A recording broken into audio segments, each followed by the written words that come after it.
Okay. Right.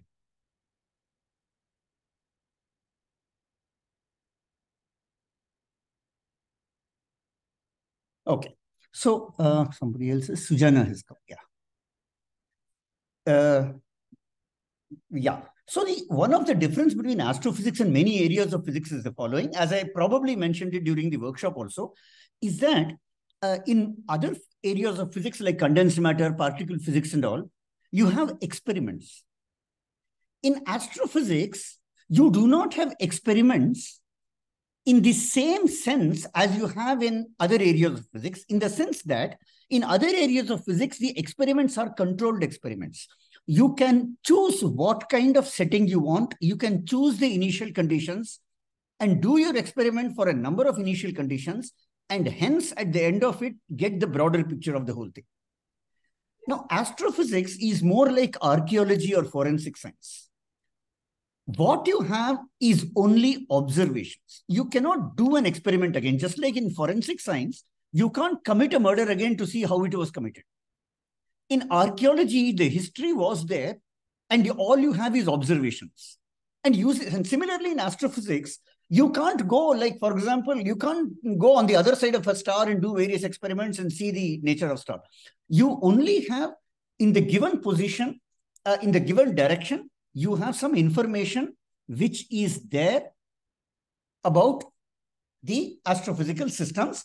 And so that is why, in order to get more information, you need to look at many similar objects, and that is where the relevance of that workshop was there. When such a thing is there, you need to do statistical analysis. Okay. So this is the broad thing about astrophysics which I wanted to mention. Okay. Okay. So now let us start with some basic things. In most realistic situations and situations where you cannot choose your initial condition, often the equations which you have to solve are very complicated and exact solutions are not possible. Am I audible? Yes, sir. You are. Yes, sir. So, and exact solutions are not possible. And as a result, an important route which you have is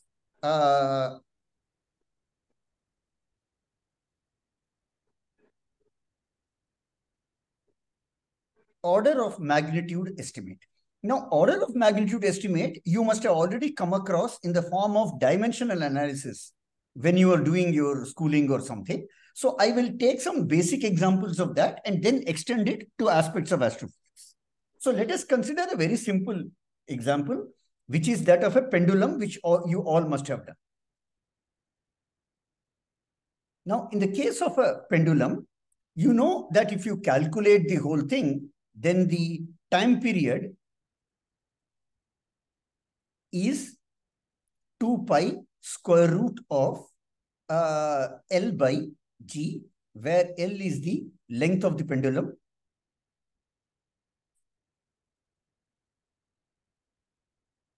and G is the acceleration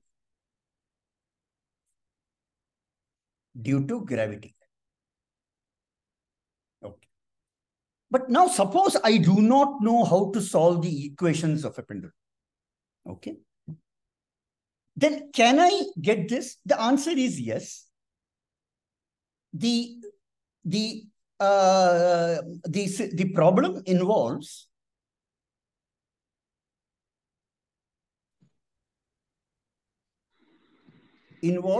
L and G. Okay. And the only quantity with dimensions of time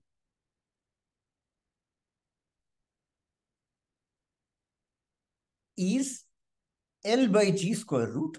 So you know that the time period of the pendulum should be of the order of L by G square root, and up to an order of magnitude, these two match.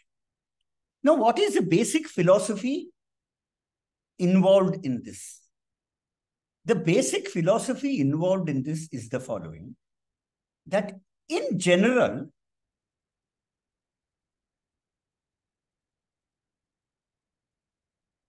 dimensionless parameters should be of the order of unity. If not, a signal of some physics which we are missing.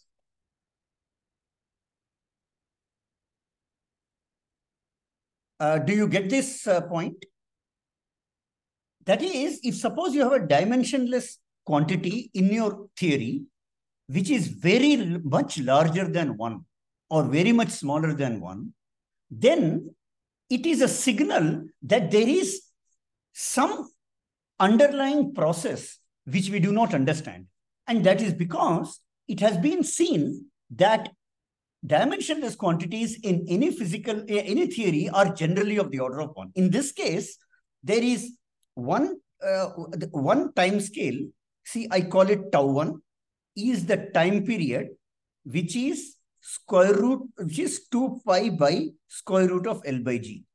The other scale is just done by dimension. So if I have tau 1 by tau 2, this is equal to 2 pi, which is of the order of unity. And this is the reason, this is the fundamental reason why dimensional analysis can be used to get an idea of the magnitude of physical parameters. Now, let me just pause. Please ask me if this point is clear. Well, it's not like, why should it not be in the order of 2 or 3? Like, why do you think order of unity in the sense that it is highly unlikely that it will be 10 to the power minus 3. It will be highly unlikely that it will be 10 to the power 3.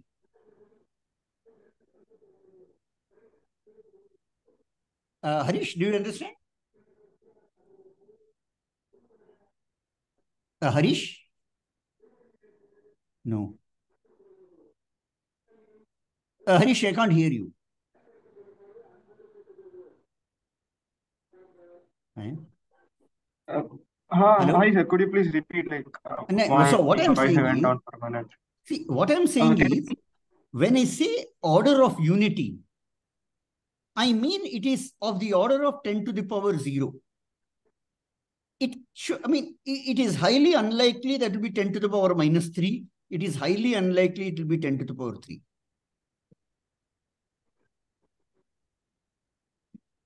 Okay. So it's based on the experiments that we do. Oh, it is based on the observation. And then, okay, see, the point is, whenever you have a certain dimensional quantity in your theory, it has to come from some basic physical process. Now, if there is only one physical process involved, you expect only one order of magnitude of that quantity. See, suppose you have, okay, I will give you an example of counter example in the case of a damped oscillator. Then it will be clear. Because in a damped oscillator, there are two time scales involved. One is the oscillation time scale, the other is the damping time scale. Okay? Yeah. So now if the damping time scale to oscillation time scale is very small, which can be there, then it shows that there is more than one physical parameter in process involved. One is the oscillation, the other is the damping. So what I'm saying is, if you have a theory which has just one scale, then you have dimensions of the order of unity.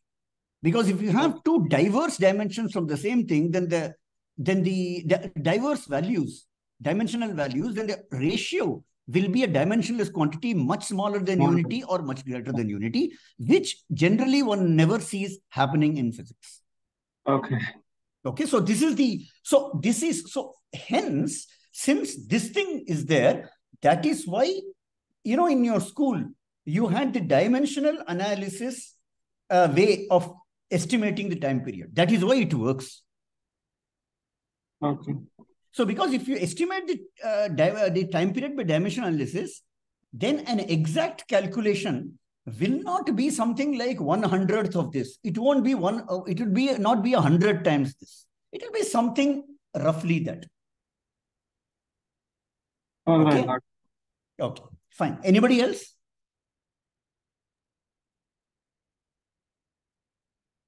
Okay, fine. So this is one example. So now let us consider an example of a damped okay, or alternatively, let me consider a simpler example to begin with. Let me consider particle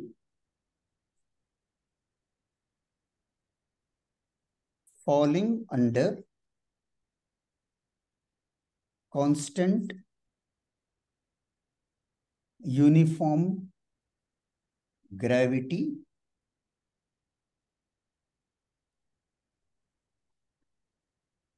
through a viscous medium. Yeah.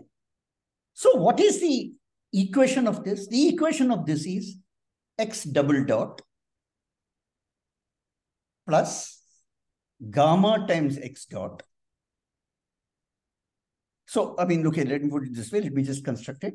The acceleration is x double dot. What are the forces acting on it? One of the forces acting on it is viscosity. It depends on x dot, the velocity. There is a coefficient here. And since this is directed opposite to acceleration, I have a minus sign. Plus the gravitation, the gravity which is pulling it. Is that okay?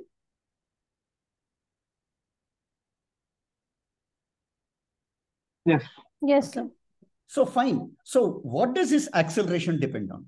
Now, it depends. So what are the time scales involved? So not time scales. What is the acceleration? Now, it depends on gamma, and gamma has the dimension of time inverse when you compare these two. Okay. And the other thing which is involved is G, which has the dimensions of L by T square. Okay. Now, suppose I want to calculate terminal velocity and I don't want to solve the equation exactly. How can I estimate it? Now, from these two, the velocity parameter which I can get from these two order of magnitude is G divided by gamma square root. Right? This, sorry, divided by gamma, no, sorry. Just G divided by gamma. This is the dimensions of velocity. Okay. And so, dimensions of velocity. So I expect that the terminal velocity, that is V terminal, should be of the order of G by gamma multiplied by a number which is of order unity. Is this okay? Yes, sir. Okay. So, fine. Okay. So now let us solve it exactly. If you solve it exactly, you know that, I mean, can I do it? So suppose I will write this as this one, x double dot plus gamma times x dot is equal to G. And one can actually solve it. And then it will be like if suppose you calculate the velocity versus time, it will initially start off like this. That is, initially, the velocity is less, so the viscous force is less, so it is almost like a free fall. If it is almost like a free fall, the acceleration is constant, so the velocity has a constant slope to begin with. But after a long time, this thing builds up and exactly compensates for this. So this will go and then saturate, and this is the terminal velocity.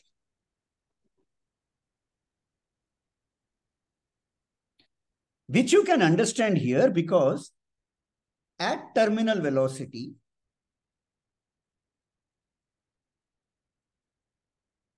x double dot is constant because it is moving at a constant velocity. And so if x double dot is constant and this is constant, then x dot is of the order of G by gamma, exactly what we got here.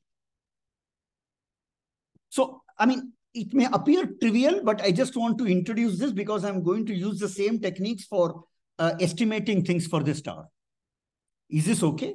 I mean, if there is anything which is even troubling you, tell me. And even if you can't formulate your doubt properly, tell me. I can formulate it for you and clarify it.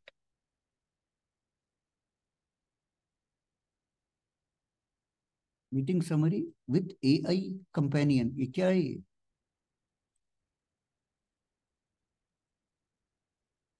What is this? Shyam? Yes, sir. What is this? So that will actually send the whole summary of that video, the current video. Summary of this video. Yeah, yes, sir. I mean this conference. No, I'm recording it, so it will be there. Don't worry. Oh, okay, sir. I'll share it in the Google Drive. Okay. Yeah, yes. Okay. Thanks.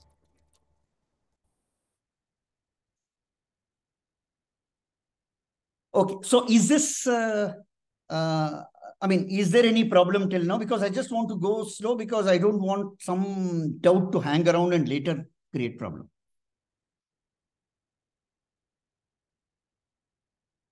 Okay, so let me ask some representative person. Yel, is it okay? Yel, is it okay? I can't hear. Nixon?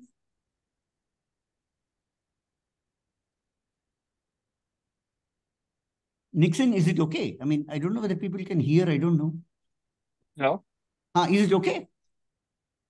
Yeah, sir, I'm having some audio problems, so I'm trying to fix it.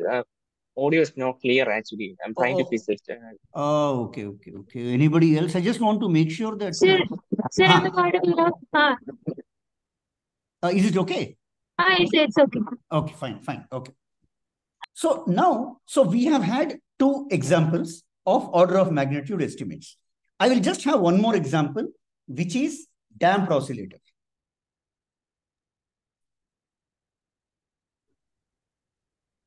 So in a damped oscillator, what happens? I have got x double dot plus gamma times x dot plus omega square times x equal to 0. Okay, now this is slightly more complicated than the previous. Why is that so? Here, there are two independent time scales in. One time scale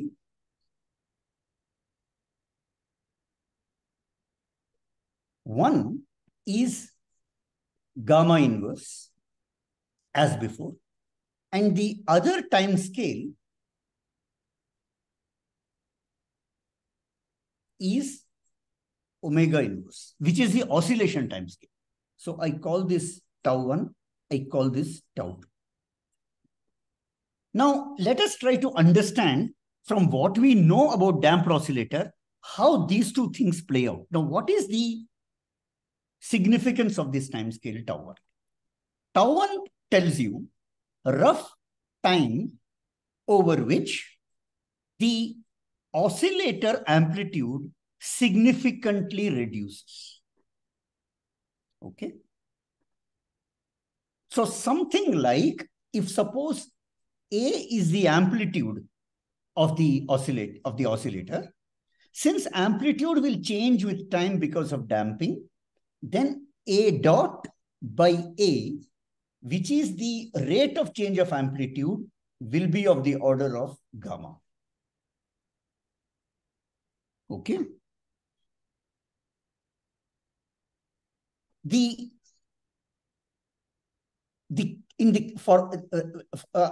As far as omega is concerned, omega has to do with the rate at which the displacement changes. So there are two independent time scales. Okay. Now let us see how these two play out. We have three cases. We have overdamped, underdamped, and critically damped.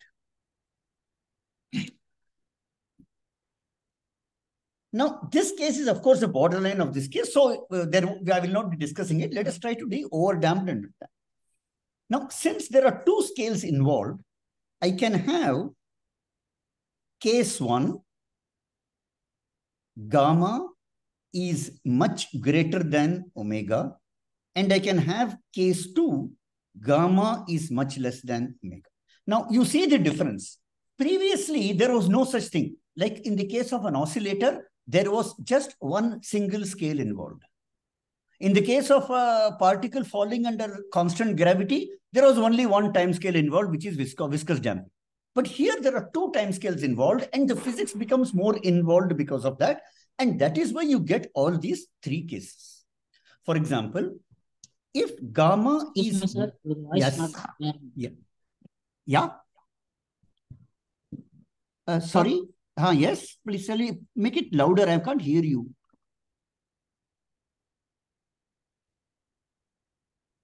Hello. Is it Bharati speaking?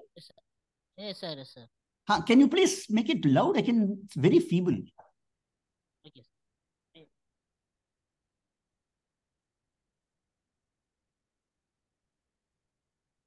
Hello, Bharati. Yes, sir. Yes, sir. Yes, sir.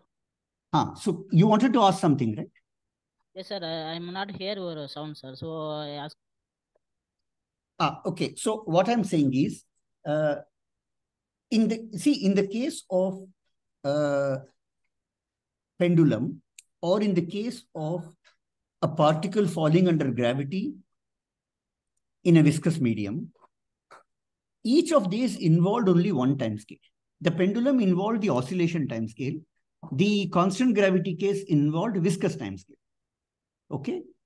Whereas the example I have taken now has now two time scales. Okay. So you see, with a single time scale, I can always say that anything which, suppose you have only one time scale, I say that any process, the time taken will be of the order of that. But here, now I cannot say that because there are two different time scales in. And so let us see how these two time scales play out to describe the overdamped and underdamped situation. Now, so I said, this is tau 1, and this is time scale of damping. And this is time scale of oscillation. So now, if suppose I have gamma inverse much less than omega inverse, what does it mean? Time taken to damp is much less than time taken for oscillation. Okay. It means that even before completing one oscillation, the pendulum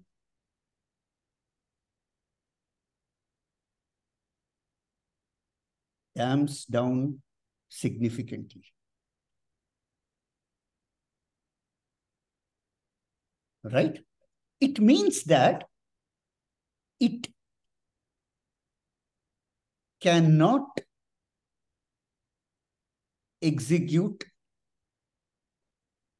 more than one oscillation, which means it is overdamped. Is it clear? Yes, Yes. sir. Yeah.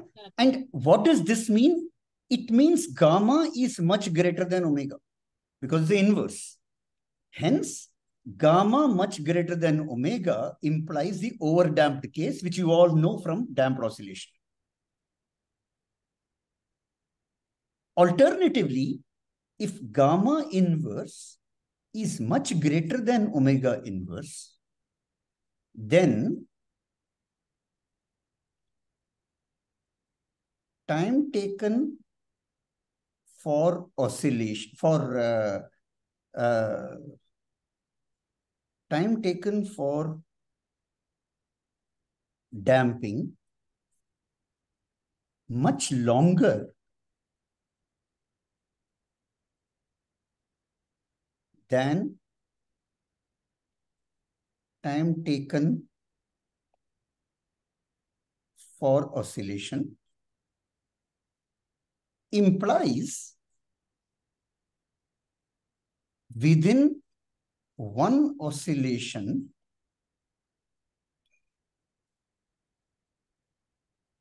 damping is small, implies many oscillations possible.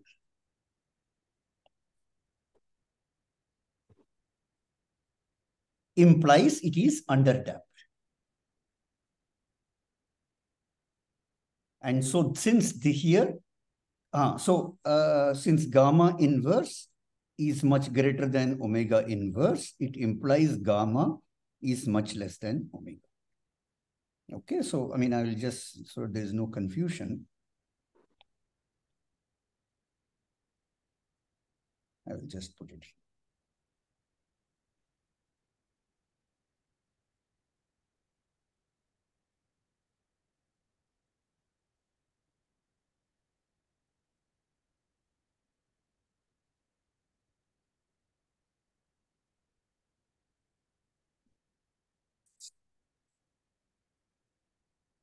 Just want to highlight it.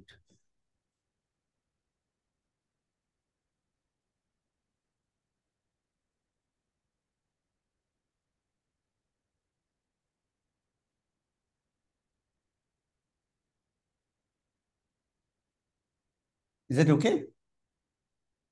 Yes, sir. Okay, so this is the basic physics behind the overdamping and underdamping. Okay, so having said this, now let us, what is the time? Okay, now let us go one step further. Okay, let us try to use it for astrophysical situation. Okay.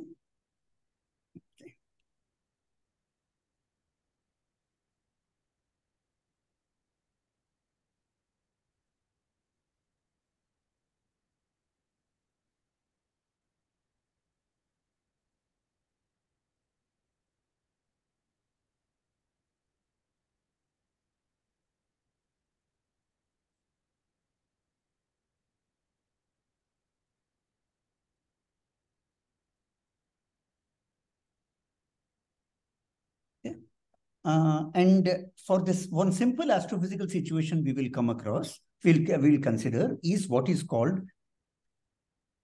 spherical collapse. I know, and somebody had said, yo, Minkowski, somebody said. So when I said spherical collapse in Minkowski space, all what I'm saying is, I am not considering this as a scenario in astrophysics, just ordinary day-to-day thing. What is a spherical collapse because of gravity? That is what I want to consider here. Okay. So the problem we will set up is this. I have a sphere. Okay. And the mass of the sphere is equal to m.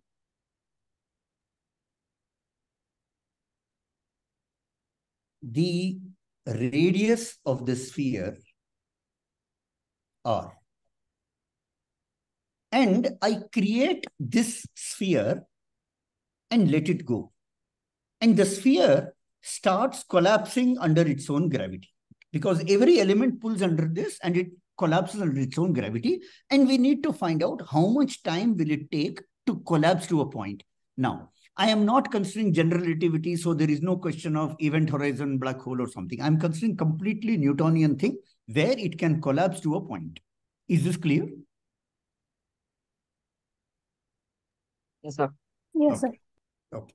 So now, if you want to solve this system exactly, what will you do? I consider a particle over here. Now, as the system collapses, the particle does not enter. The whole thing called, and okay, there is another thing.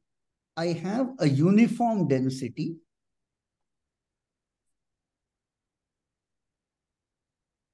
rho, which is equal to m by 4 upon 3 pi r cube. Now, density will vary with time, and that is because the radius is changing, but the total mass enclosed within the sphere remains m. It doesn't get created or destroyed. So, while collapse, m equal to a constant. Okay. R decreases, rho increases. Okay. Question.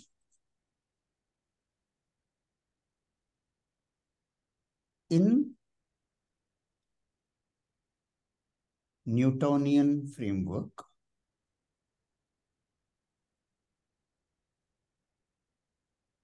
how long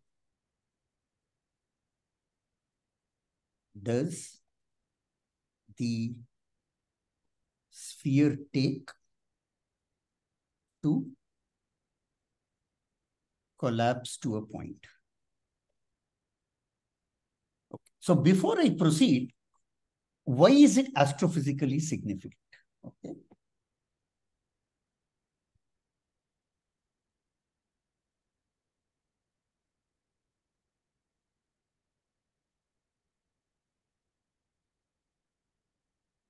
Okay. So, okay. Its significance comes in the initial stages of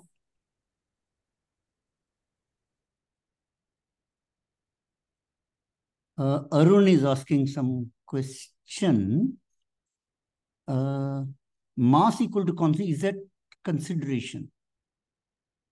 Yes, because the point is, okay, so, the system will collapse. I mean, it can be shown, but I will not digress to that. It can be shown that if there are 2 points inside, one of radius R at radius R1 and the other at radius R2, as the system collapses, R1 will change and R2. So if R1 is greater than R2, okay, so let me put it this way. Suppose I have a point P1 and I have a point P2. And P1 is at a radius R1 and P2 is at a radius R2.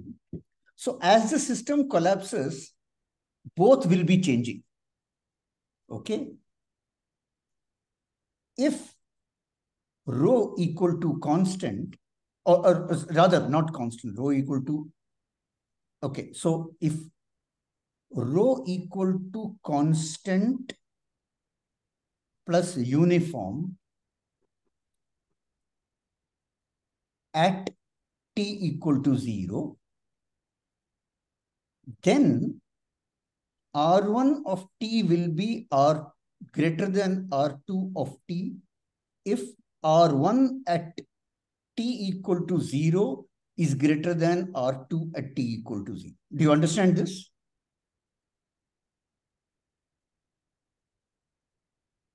Arun? Yeah.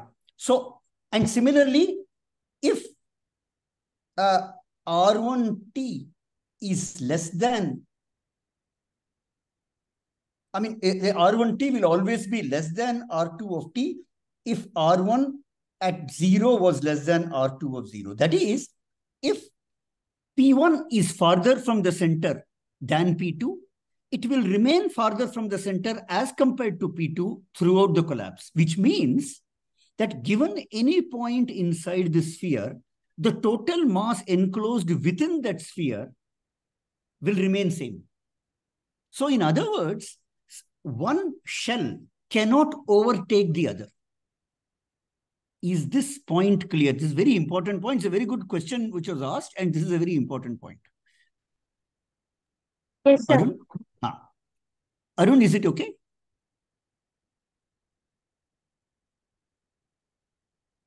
I mean, he's behaving like an art movie. I'm not getting any answer from him.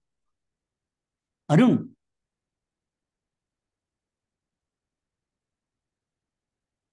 I don't know. Okay. Anyway, so, okay. So this is the assumption.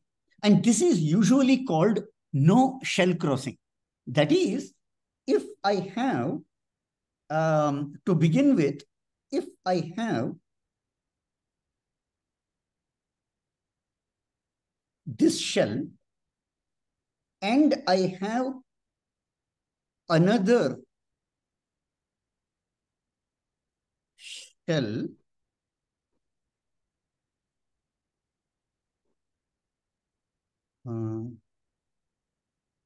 here, then as the system collapses, both these shells will be changing in radius. But if to begin with, red is within yellow, it will remain within yellow. And if it is yellow is within red, it will remain within red. So in other words, red and yellow, they will not overtake each other, which means the total mass within each sphere remains conserved. Is this okay? Arun, is it fine? I mean, because I think he had to leave in between and join later. Arun? Okay, fine. So is the setup of the problem clear? That is, I have mass m, radius r, uniform density. Since it is uniform density, no two shells will cross each other. It means that if I have a point and I have a mass within that sphere, the total mass within that sphere within that point will remain same. And so mass is constant. And so if I can now write the following equation. What is the total energy in the beginning? Hello? Hello? Yeah. Okay. Arun, I know that. Must be network issue. That's okay. I understand. Okay, fine. So now let us now consider. Okay, so I was saying, what is the significance? It is the initial stages of star formation. So let us now see why it is. How do stars form? See, in the universe, you have a lot of these clouds of gas and dust.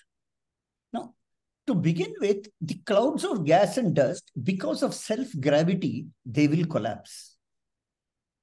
Now, first of all, it is in order to do, so the cloud can be in general be of any shape.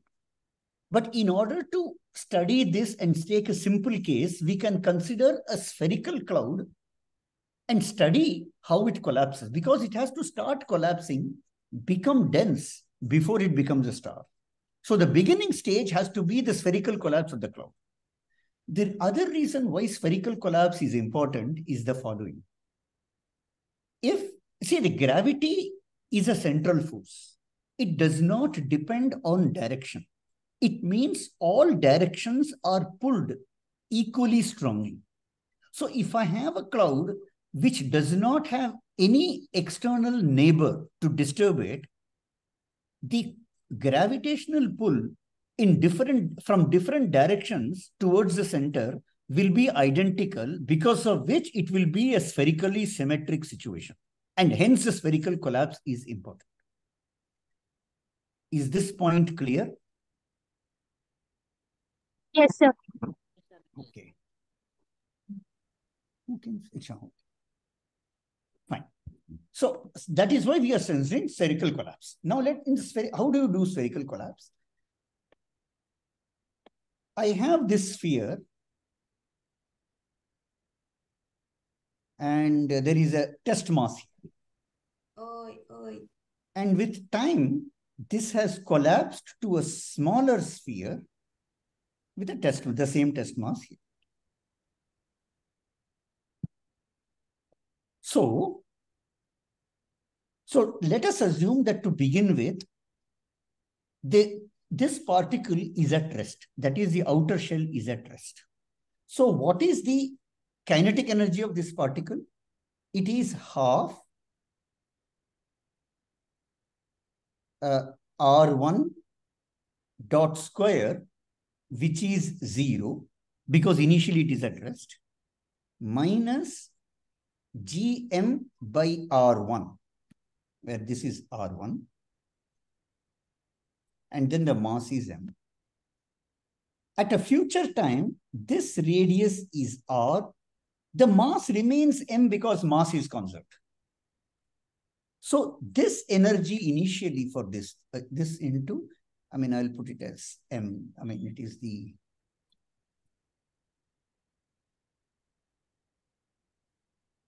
test mass m, test mass m. This is the energy. This will be equal to the energy at a later time, which is m by 2 r dot square minus gmm by r. Since this is 0, because initially it starts from rest, we have half, I mean, and small m cancels out.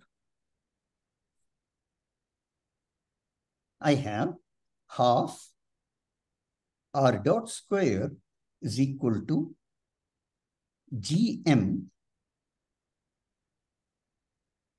1 by r minus 1 by r1. And this you can integrate it. You can write it as r dot square, or rather r dot is equal to 2 gm square root of 1 by r minus 1 by r1. Now remember that this is a constant, which is the initial radius. And this is a function of time. Okay, and then I can write this as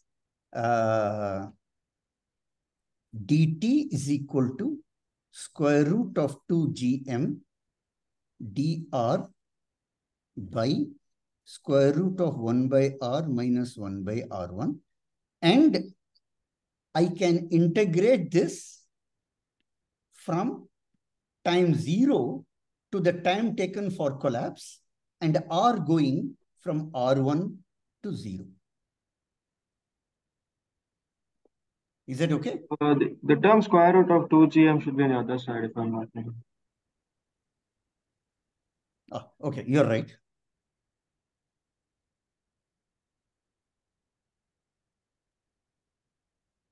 Okay. Right. And so if I integrate this, I will know what is TC. And I don't remember, it will be some, I think it will be some 32 something by, G into M by RQ. Okay. And, okay. Now, so this is, so what I did, I actually, and so this, I mean, you can just solve this integral as a homework problem. And now let me just do how you can estimate the same thing in a simpler way by dimensional analysis. What are the things involved? What will be involved is the, okay, so dimensional analysis.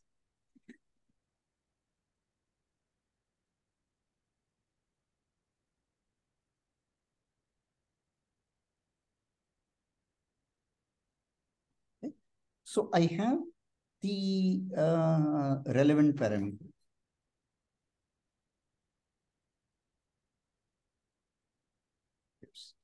The collapse due to gravity. And so one of the things involved is capital G. Okay.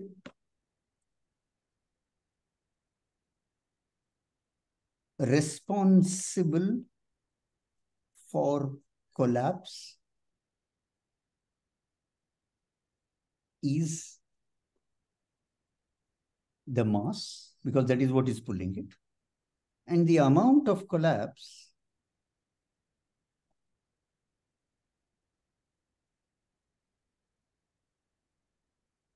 depends on the radius r. How much it has to collapse depends on how much was the radius. And so let us know, so now we need to calculate time scale of collapse. So we need to consider, we need to construct a quantity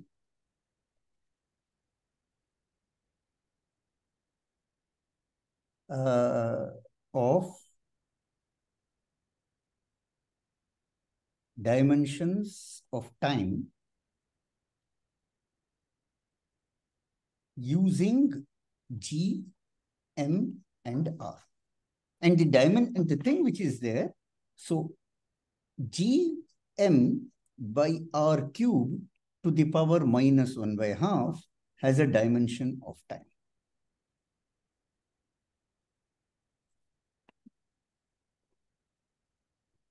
Okay. And so, and what is this of the order of? This is basically 1 by square root of G into rho, because M by R cubed is like rho, when 4 pi by 3 give and take factor of 4 by 3, which means that time scale of collapse should be of the order of 1 by square root of 0. So if you have a spherical ball which does not have any internal pressure, then the time scale under which it collapses to a point will be G into rho. 1 by square root of G into rho. And an exact calculation here, I don't remember the thing. I think it will be 1 by 32 pi G into rho or something. You have to check this. Square root of 3 pi by 32 rho G. Square root of 3 pi by 32 rho G. Okay, so exact one will be something like, so what is it? I mean, just tell me. Square root of 3 pi. Square root of 3 pi divided by 32 rho G. 0. So you see that it is 3 into pi is 10. 10 by 30 is 1 by 3. 1 by 3 square root is something 1.1 or something. And otherwise it is just 0, which exactly I have got here, purely from dimensional analysis. So you see that, and I'll tell you when these are important in astrophysics. When we considered the damped oscillator, then we had more than one physical processes involved. One was damping, the other is oscillation.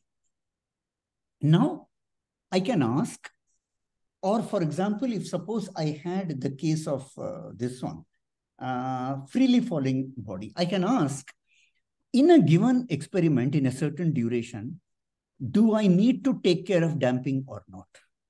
Or here I can ask the thing, do I need to take care of damping or not? So it depends on which one of them is more significant. So just like that, if suppose there are more than one processes in astrophysics, then depending on which one is dominant, it will tell you what are the other parameters which can be ignored. Is this philosophy clear? I mean, why I'm taking it through this route?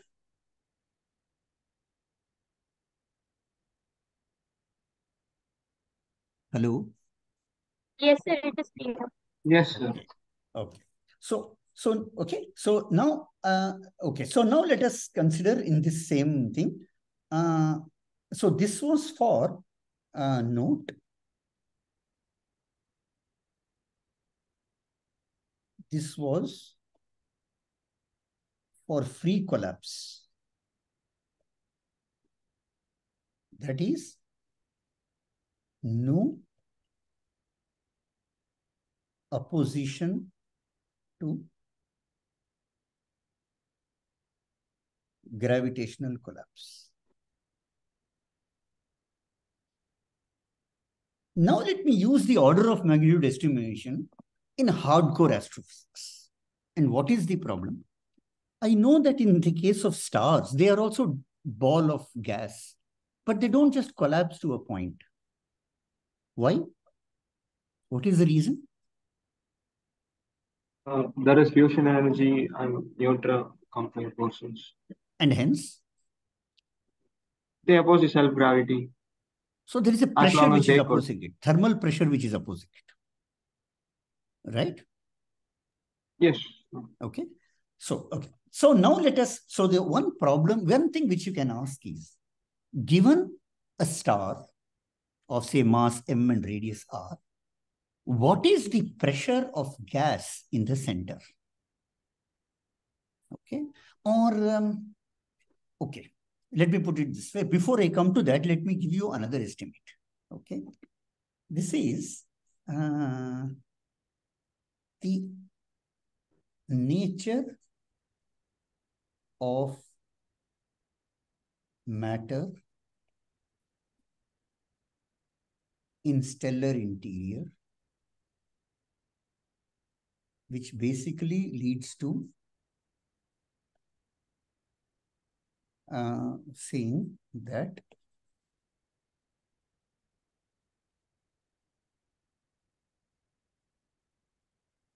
or Y is ideal gas approximation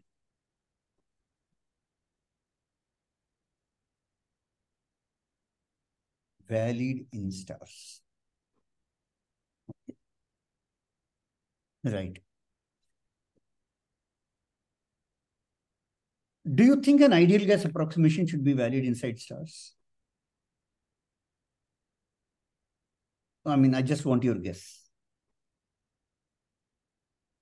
See, suppose I have a gas in a cylinder and I keep on increasing the pressure on it and make its volume smaller and smaller. What will happen to the ideal gas approximation gradually?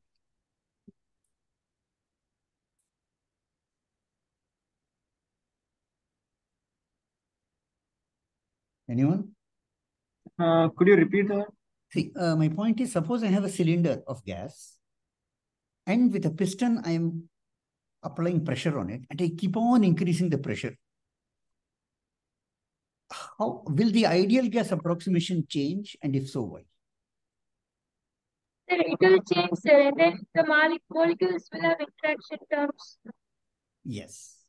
It will change because in an ideal gas approximation, the total volume occupied by individual atoms or molecules is negligible compared to the total volume of the gas, which means most of the region in a gas is empty space and very small region is occupied by molecules. When I keep applying the pressure, I compress the gas more and more, and gradually the volume occupied by individual molecules starts becoming of the order of total volume of the gas. Is this clear? Yes. Okay. But now I know that the interior of the stars are under very high pressure. So the question is, why is it that the ideal gas approximation should be valid? Any guesses?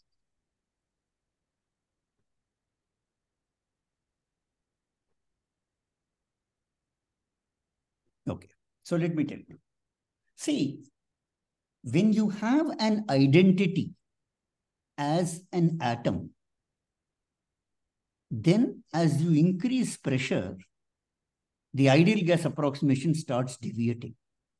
But under very high pressure and temperature, the gas does not remain as a set of atoms, but ionizes to form nuclei and electron.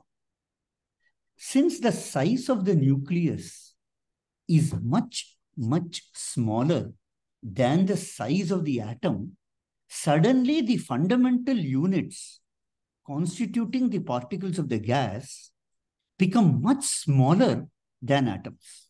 So suddenly, the ideal gas approximation begins to be valid once again. Is this okay? Yes, I get it. Okay. But there is still one catch here. You see, as atoms, they don't have any long-range interaction except while scattering. So the other thing about ideal gas approximation is that the constituents of the gas, which is particles of the gas, do not interact with each other except while scattering.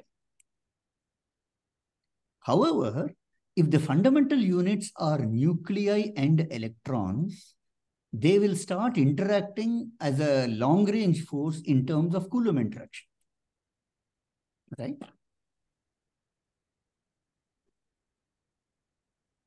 Is this clear? So can you repeat this? Like, So ionized and then what? So once it is ionized, the fundamental units are not atoms. The fundamental units are nuclei and electrons. Okay? Yes.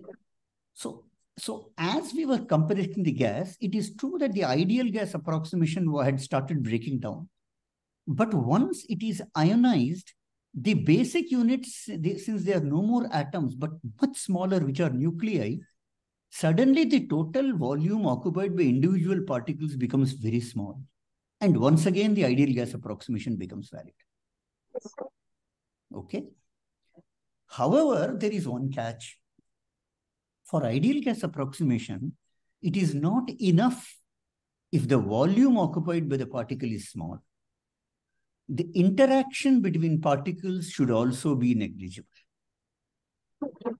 However, while atoms interact with each other only due by collision, since nuclei and electrons are charged and hence longer range interaction, you can ask, what about the interaction between particles? Supposing that get violated in the ideal gas approximation. You understand the problem? Yes. No. And the answer to that is following. Let us see, I mean, so first of all, individual units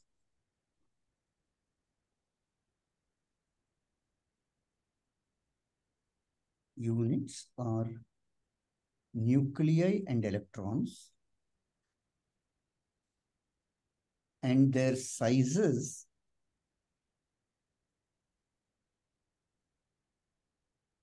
much smaller than atomic size. Hence, volume occupied by particles, in this case, nuclei and electrons,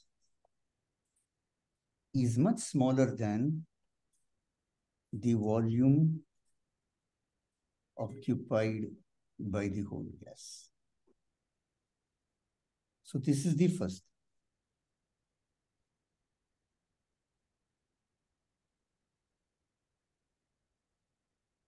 The question of interaction.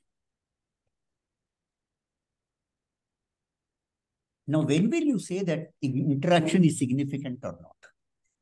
What you will have is, you calculate the inter-particle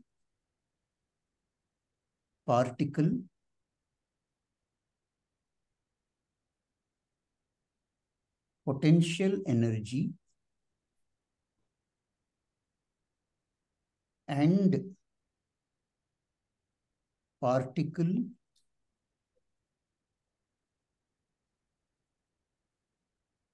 kinetic energy. If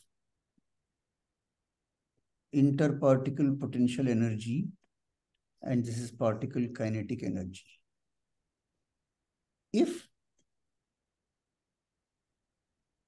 this is much less than the particle kinetic energy, I can say that in the total energy of the particles, potential energy of interaction is negligible, and hence you can neglect interaction. Do you get it? Yes, sir. Okay. Now, example.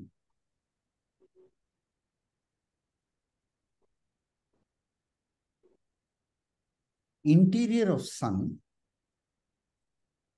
temperature is of the order of 10 to the power 7 Kelvin.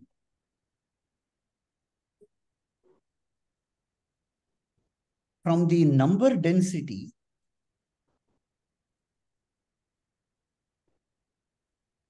of nuclei and or electrons,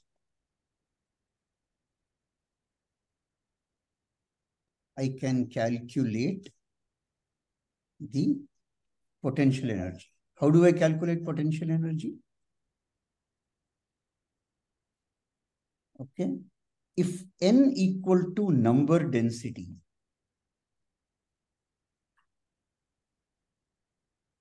this is equal to number per unit volume.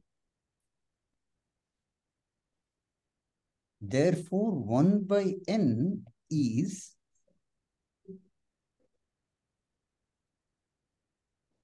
volume occupied by one particle. This implies 1 by n to the power 1 by 3 is interparticle distance, and then we can calculate potential energy,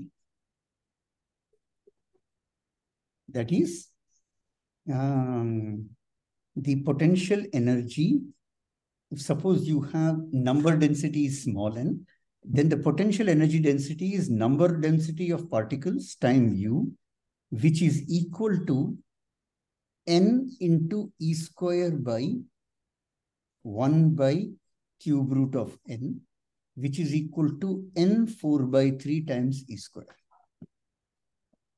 Is that okay? Yes, sir.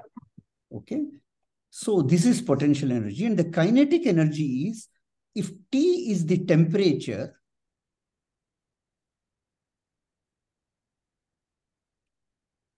implies kinetic energy density is of the order of n into kT.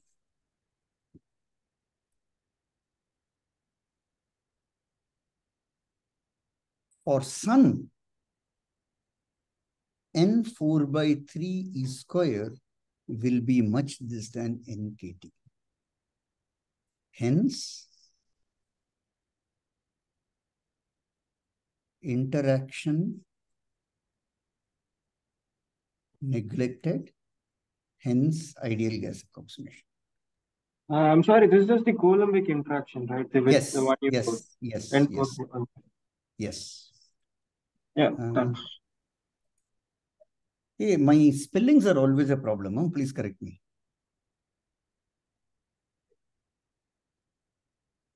Is it correct spelling? Yes, it is. Yes. Okay, whatever. So this is the Coulombic thing. So this is the reason why. So here you see the following. I have not done any detailed calculation. I have just calculated order of magnitude of potential energy, order of magnitude of kinetic energy, compared these two, and I have got this important result that ideal gas approximation is a good approximation in the interior of stars. Is that okay? Yes. Okay.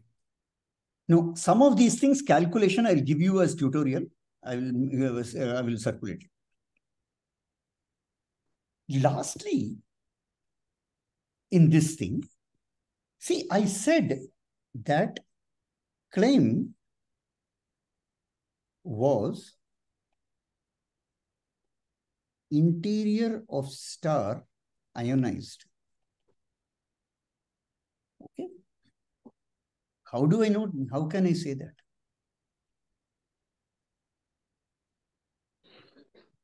And so again, order of magnitude.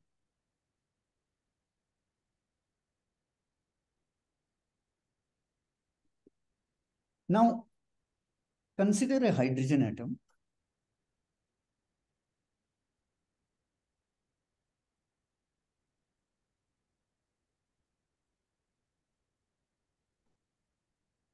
I have a doubt, like, hang on.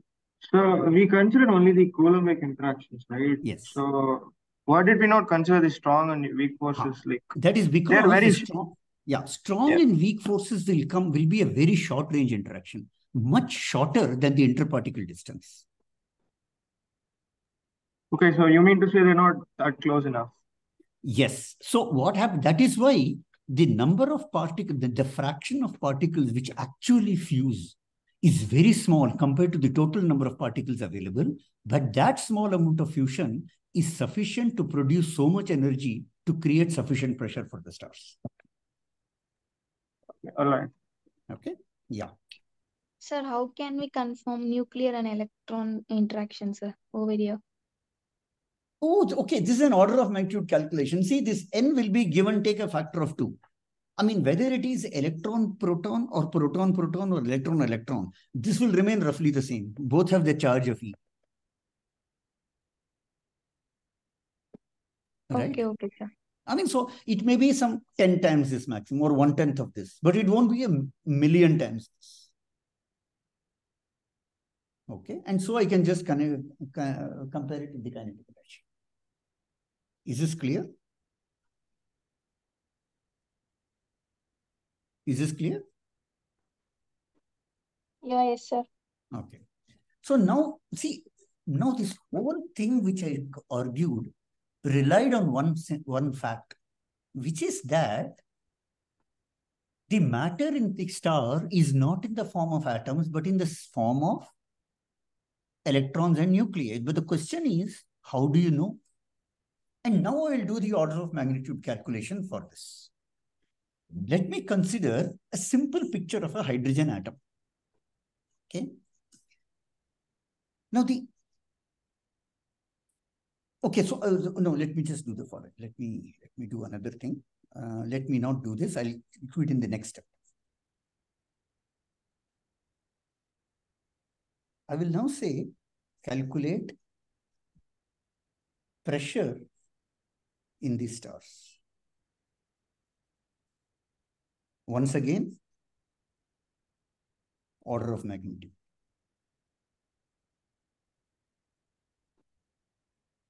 So what is the, so pressure in the stars? Okay, so pressure opposes gravity. Okay. So this is force per unit area. Now the gravity again is caused by G, M and R, and force per unit area dimension, it is Gm square by R4. Gm square by Gm by R square, sorry, Gm square by R square is a force and divided by an area which is another R square. So this is the dimensions of pressure. Is this clear?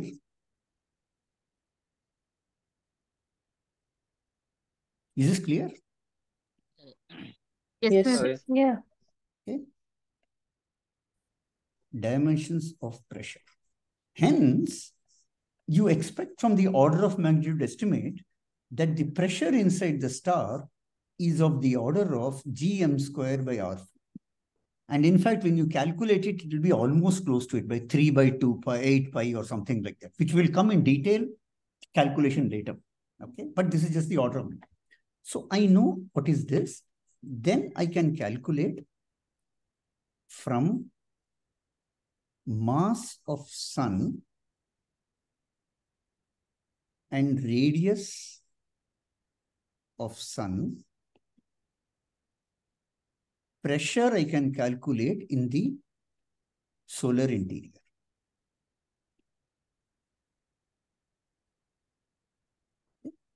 So I will know what is pressure. You calculate this. Calculate. Homework. Once I know the pressure, now I can go to this question of why is matter in star ionized?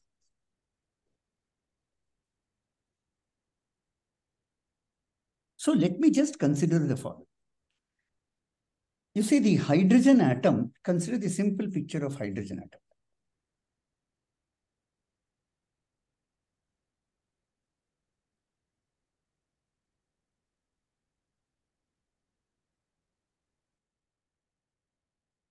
I have an electron and a proton. I mean, of course, it's a bad picture because you know that electron is actually a quantum cloud, so you can't do it. But I just want to do a order of magnitude estimate, so it's a rough calculation. Okay, so the force which is between them is like E square by R square. Okay, I mean, depend the units. You can put a 1 by 4 pi epsilon naught or whatever. So this is the force which keeps the atom intact. Now, what is the pressure which is acting on it? Pressure which is acting on it, we already calculated, is gm square by R4. And so the force on an atom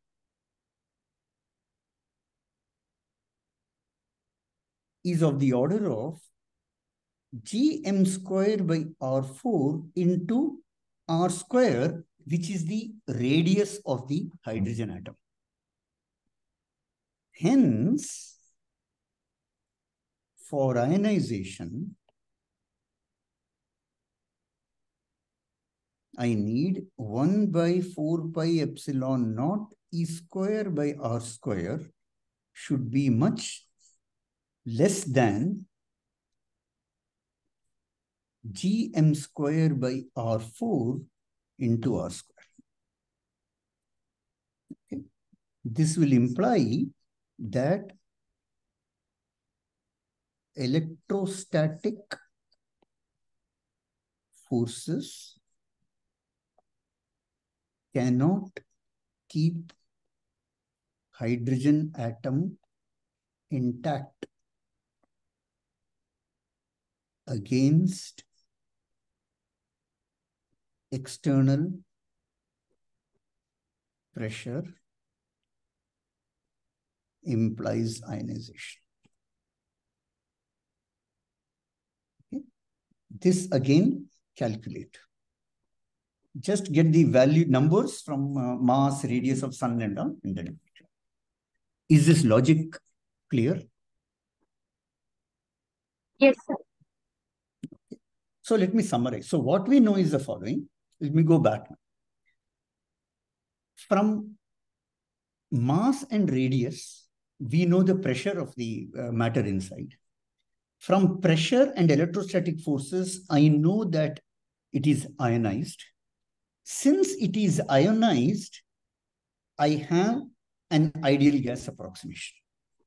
As far as, I mean, I know that it is ionized. Once it is ionized, I can do this calculation and show that the ideal gas approximation is valid. Okay. So it means that although the matter inside the star is under very high pressure, in most cases, P is equal to nKT, which is the ideal gas equation, will be valid. Is that okay?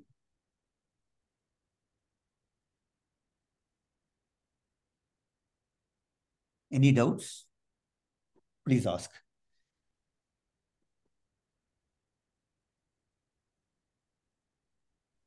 So I have a question. Like, we have came to a case where we are saying hydrogen will be. Who is it? This is Pooja. Okay. Can you switch on the video because I would like to see you people before when you're asking questions.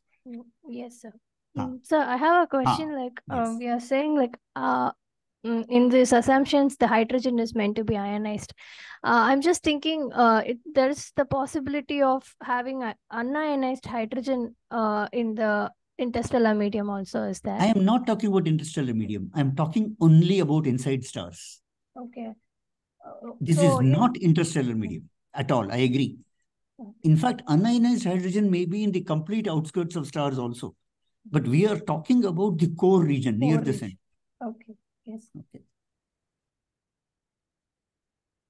Any other doubt? Okay, so I will just give you a 5-minute break and then I will continue and then we'll have it for about half an hour and then we'll end it. Is that okay? Okay, sir. Okay, sir.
Hello.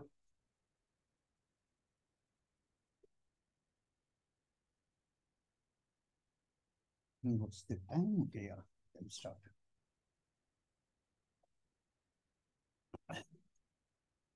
Are you people there? Yes, sir. Yes, Yes, sir. sir. Here. Okay. Okay. How many people have joined totally? Totally 14 people are there. Okay. So let us continue. Let me just let me open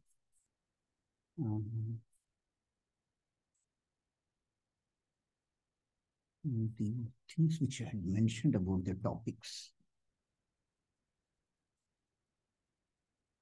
Central pressure of cell, luminosity, temperature, terminal velocity,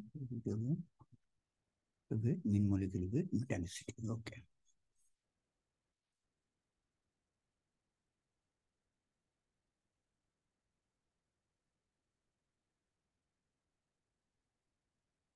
Right.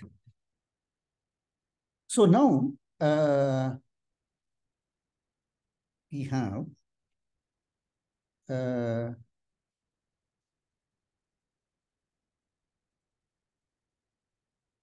following ideal gas relation.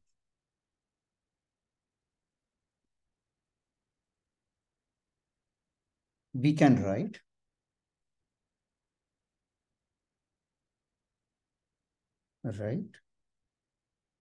P is equal to NKT, where N is the number density.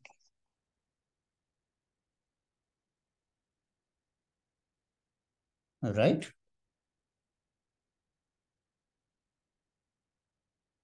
Okay.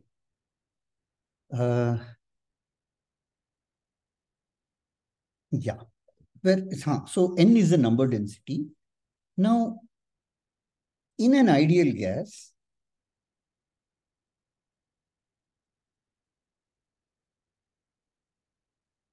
we have N is equal to rho by M, where rho is the mass density and M is the mass of a particle. Okay. And in the case for gases,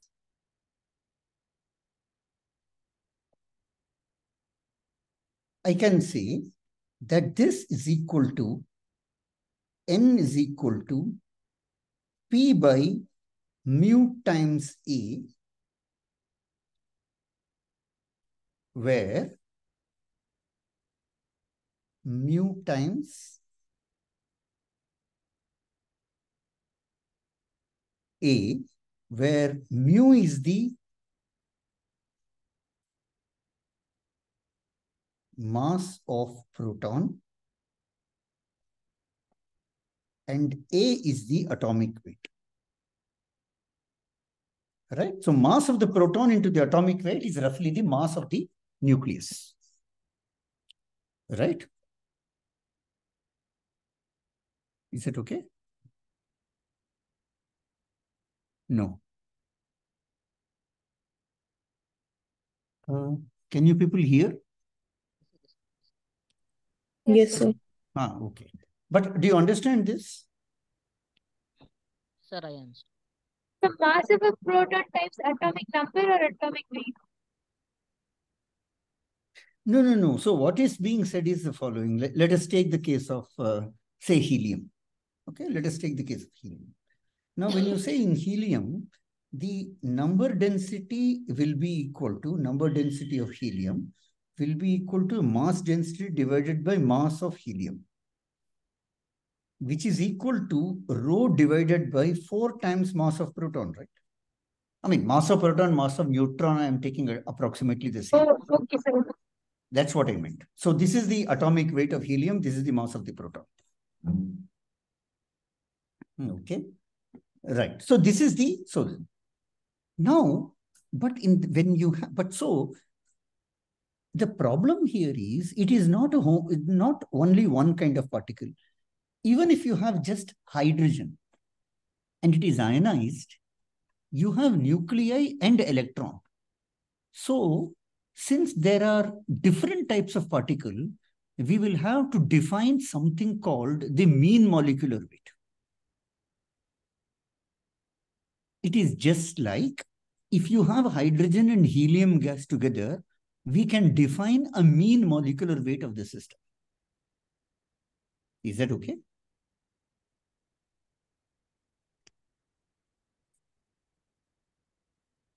No. Yes, sir. Okay. So now instead of having a mixture of hydrogen and helium, you have a mixture of, say, protons and electrons with negligible interaction between them. So it's an ideal gas of protons and electrons.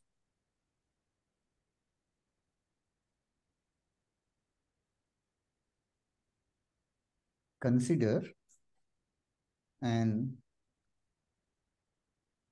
ideal gas, which I will put in quotes, of fully ionized hydrogen. Let us see what happens. So suppose I have fully hydrogens, which means suppose I have N is equal to number density of hydrogen atoms. Now what I do, I fully ionize it. So I have N. So I have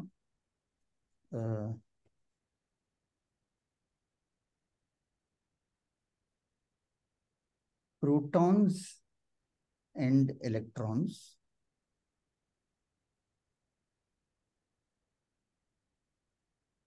Number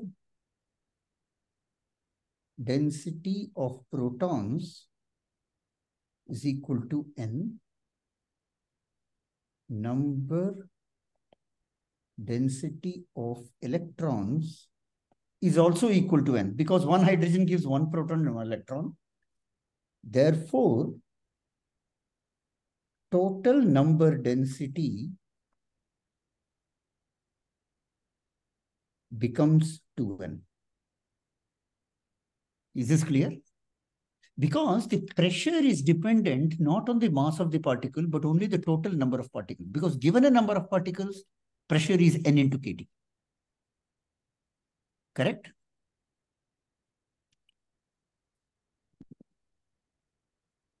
Yes, no, maybe. Yes, sir. Yes, sir. Yes, sir.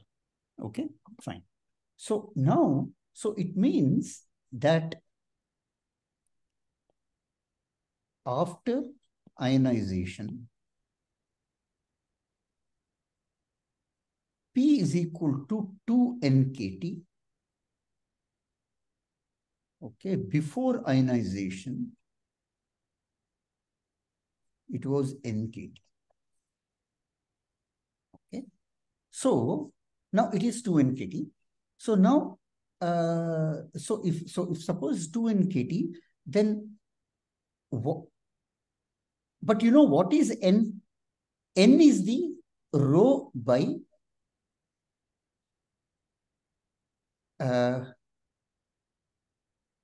M,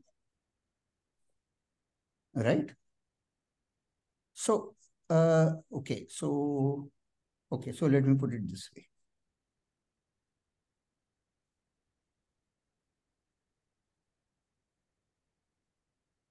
Density of protons is equal to rho P. Density of electrons is equal to rho E. Now this rho P is equal to NP, sorry.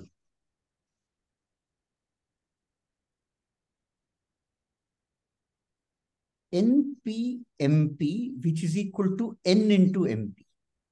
You get it? Because number density of protons into mass of a proton is mass density of protons, but NP is same as N, as we just saw. Number density of protons is same as the original number density of hydrogen. So this is so. This thing will be equal to Ne into Me is equal to N into Me, which means that the total density of the system is equal to rho P plus rho E, which is equal to NMP plus NME, which is equal to N into MP plus ME. Since ME is much less than MP, rho is equal to NMP. So essentially what it says is that for the total density is the proton which primarily contributes. Yeah, is it okay? Yes, sir.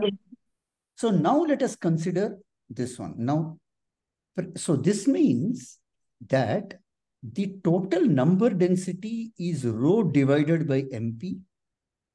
And so now pressure, as I said,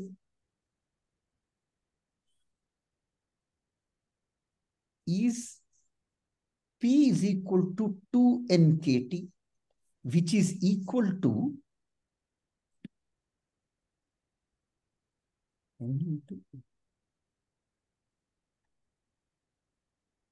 no, just 1 minute.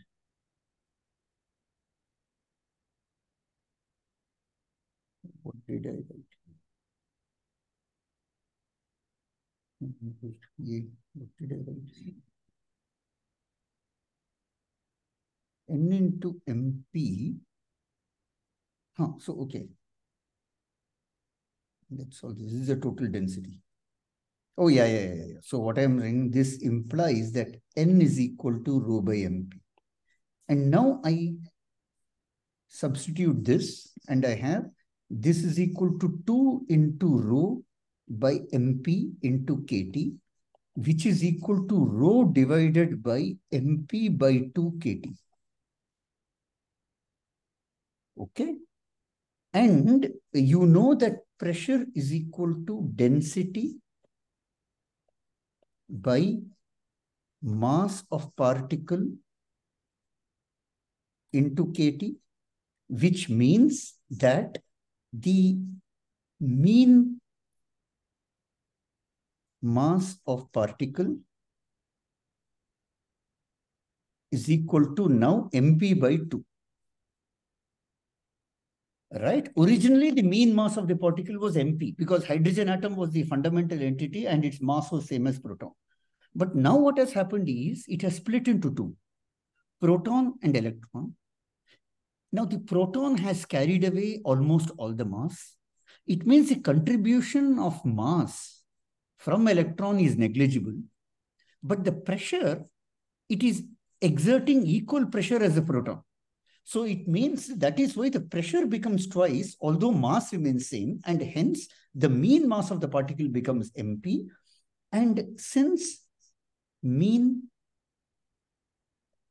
mass of particle is equal to mass of proton times mean molecular weight. So this implies that the mean molecular weight is equal to half. Is the logic correct? Is the logic understandable? Clear? Yes. Okay. So basically, I mean, fundamentally, here it is very simple, but there are more there will be a whole set of things which will be required to understand this. So the point is, so here it is very simple. It becomes into electron and proton, and this happens. Now you can have a situation when it is partially ionized. Okay. And maybe what I will do is I will consider this next time and I will end the thing here. Any questions?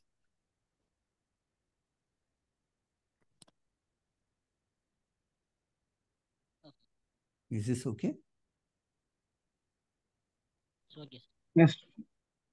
Okay. So one thing which I want is the following. I want you to give feedback about the talk so that from next time I can make any corrections which I need to. Okay. And what I will do is I will make a set of problems to be solved, all those homework problems which I have left. And I will expect that you will actually sit and solve that. I mean, because see, there are only two states. Either one doesn't learn a subject or one learns it seriously. There is nothing like learning it just like that. Okay, so you should solve the problems for if you want to learn the subject. Is this clear? Yes, sir. Okay. Yes, sir. Okay, so if there are no more questions, then we will close for this. Okay, then. Bye. Huh? Thanks. Thank you, sir. Thank you, sir. Thank you, Thank you, sir. Bye. Thank you, sir.